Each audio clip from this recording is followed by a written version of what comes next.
Tracie Daily, Tracie's Story, Chapter 8. I was staring out of my bedroom window, and certain I was leaving. I try not to get caught. I'd plan. I knew his routines and his actions. I knew his thoughts, like they were my own. I had to if I wanted to know what he'd do next. I'd use that window. I'd decided to go when they were asleep. Our clothes were always in bin bags next to the bed, so I'd fill the bag with toys and place clothes on top, then put my full bag in the wardrobe.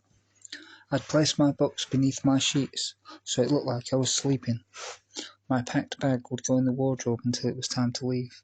I was visualising what I'd do as I walked around my room, pointing at areas, and then I packed and planned all morning, rearranging my room and looking at it from Wenzel's perspective. All clear. My mother came up the stairs as psychic as ever and sat beside me on the bed. "What's wrong?"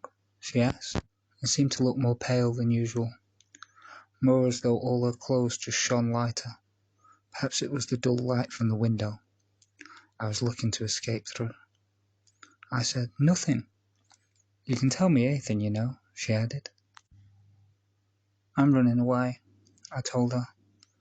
"Wenzel is wrong. Alan wants me. I know it," I added to her silence without looking at her.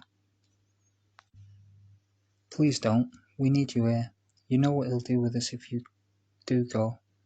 I hadn't thought about that. I thought only of me.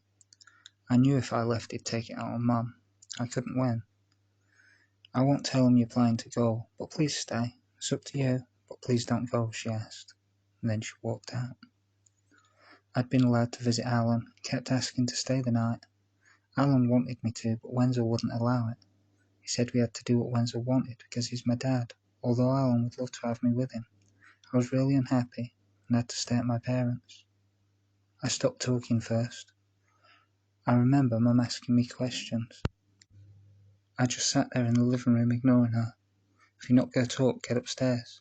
So I did. I expected a beating when Wenzel came home, but none came.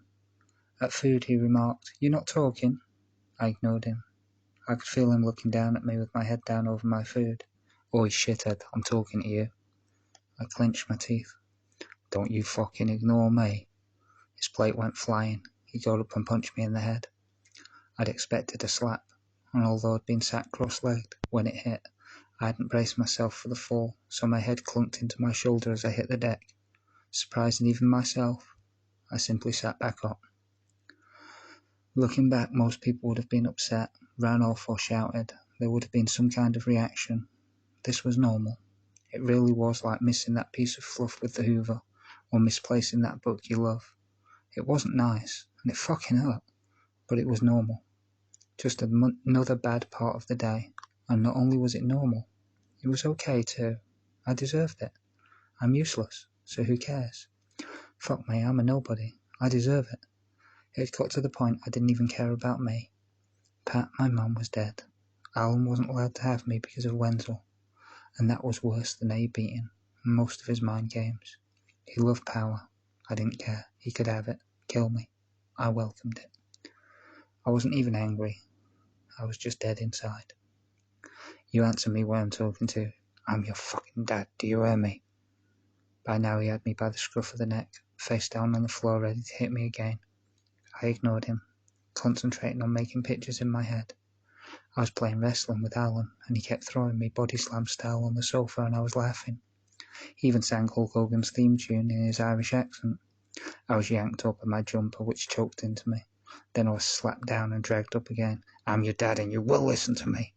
He pulled me towards the stairs. "No," I said calmly. He stopped. "No?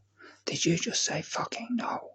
He roared louder than I'd ever heard while spitting in my face. I was finding it hard to breathe because of fear and adrenaline. Fear because this was all new. It could get worse than I'd ever seen. And adrenaline because I knew I was going to answer back anyway. "No, Alan's my dad." He let me go then, took my shoulders, instantly calm, and turned to face me square on. He knelt down. "What did you say?" he asked. I replied, "You're not my dad. Alan is my dad." I don't remember the trip upstairs, but I remember being thrown against the wall. I remember seeing him reach for his belt. I and running towards him to try and get past. My brain had decided I was off, and my body followed suit. I seriously had not thought it through, other than to get out of the door and fucking run. I made it as far as the bedroom door before I was stopped by the thud of knuckles hitting my cheekbone. My brain was outside running like hell. My body, unfortunately, was curled up on the bedroom floor, holding its head in both hands.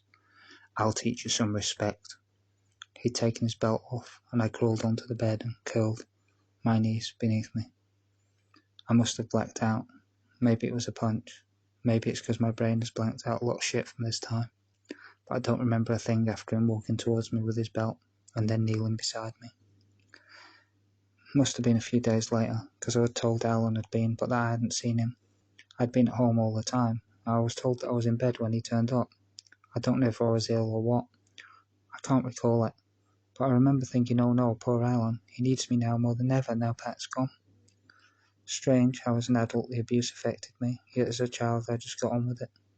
I guess I had no choice. It feels as though realistically the things that occurred not only should never have done so, to anyone, let alone a child, but that I shouldn't have been physically capable of withstanding all that I did.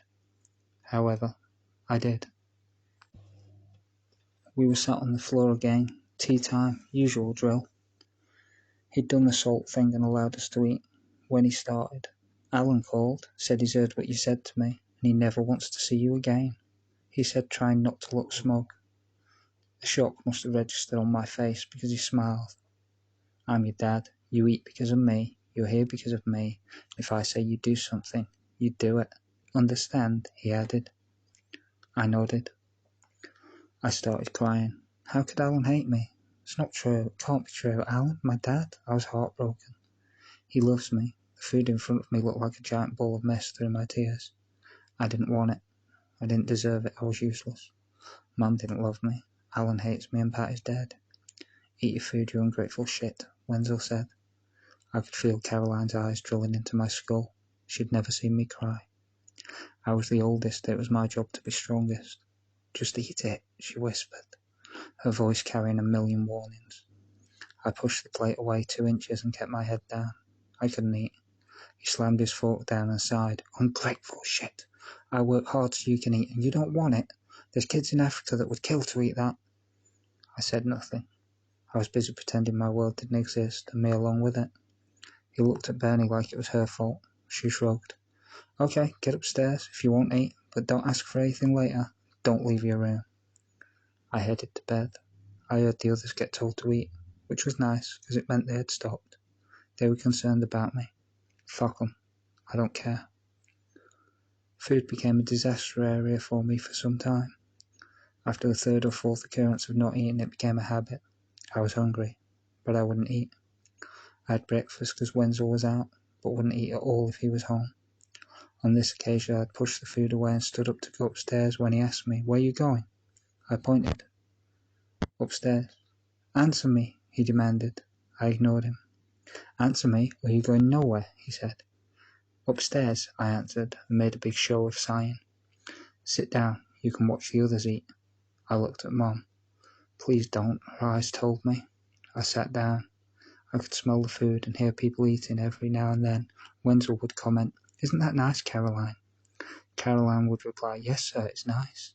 He never addressed us by name. Caroline had no choice but to reply. It was like I just didn't belong, which is exactly what he wanted. Every now and then Caroline would glance at me. Sometimes she'd throw me a secret smile that said it'll be okay. Then one day, during one of these meals, there was a knock at the door, and it was Alan. Chapter 9. I don't know what he said, but he was immediately invited in. It's the first time I noticed he had a weird walk. He kind of shuffled his legs. I only noticed because his stone-washed blue jeans dragged slightly on one side. I could see he was looking relaxed, but taking everything in. My heart leapt. I'd been wondering how he was doing since I'd been told he didn't want to see me. He sat down and said, "Okay, kiddo." I smiled. Wenzel piped up, "Come on then, eat your dinner." Everyone else had nearly finished. It was obvious I hadn't touched mine. I ate the lot. Alan said, "What, no hug?" I looked at Wenzel and he nodded faintly, the light not reaching his eyes. I didn't care about the warning. I ran to Alan and threw my arms around his neck. Thought you didn't want to see me, I said.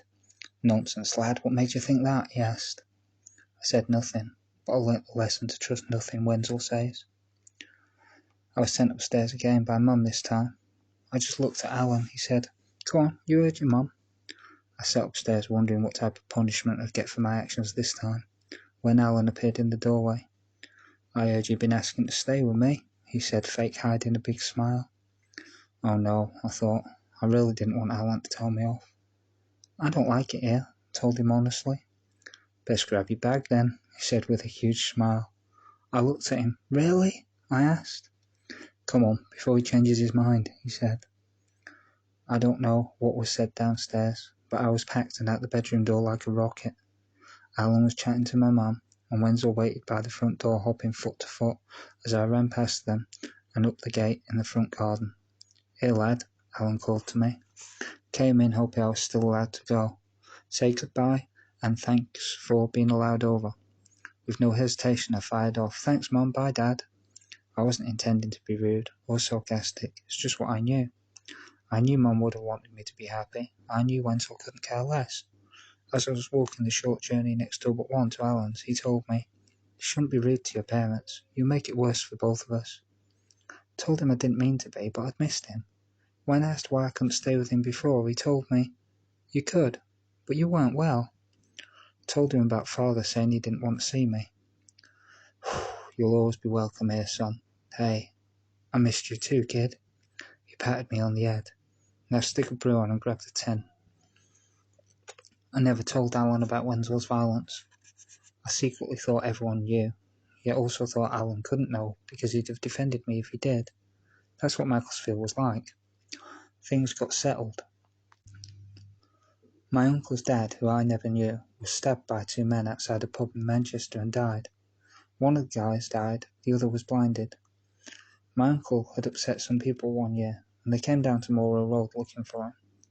Alan went out to protect Clive, and half the street came out.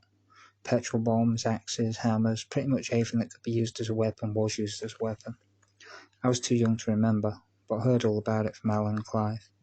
It was commonly referred to as the Moss Way, so I couldn't tell Alan, because if I did, I was a grass, and you don't grass.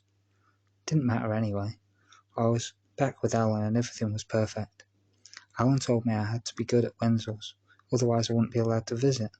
That was the deal. 3 nights at Alan's place a week, as long as I behave at Wenzel's. I agreed. It was party time, which was weird with that man.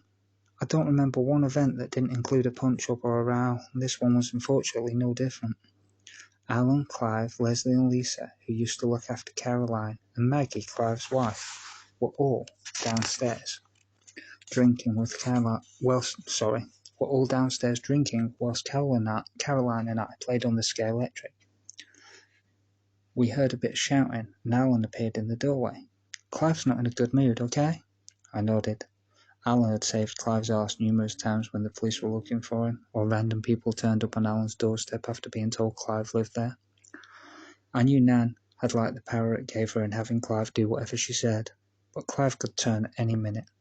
Nobody gave her shit because Clive was her son, but with his mum dead, Clive was dangerous. I looked at Caroline, and we exchanged a "here we go again" glance, then carried on playing. It was maybe 20 minutes later. Maggie ran up the stairs crying and hid in the bathroom, slamming the door behind her. Clive soon followed, banging on the door. "Come out, you stupid bitch, I didn't mean anything by it." Maggie just sobbed. Caroline looked at me and put a finger to her lips. "Shh." I got the message. If you didn't know we were here, we weren't a target. The bedroom door swung open, and Clive's 6-foot-plus frame stood over us, swaying and blocking the doorway. "You," he pointed at me. "What?" I replied quietly. "What? Come here." He tried to grab me, but had to bend to reach me and step forwards. I was lucky he was so tall and so drunk. "Get Alan," I told Caroline, and darted through his legs, hitting his knee on the way through with my shoulder. He grabbed my jumper and I shrugged him off and pelted for the stairs and ran into the living room. "Where's Alan?" I asked, the smoky room looking around confused. "Here, lad," he said, raising a giant hand. He was a short bloke, but he was twice as wide. I spat out, "Clive wants me upstairs, he wants a word with me." Alan slammed his cup down. "Fuck. Okay,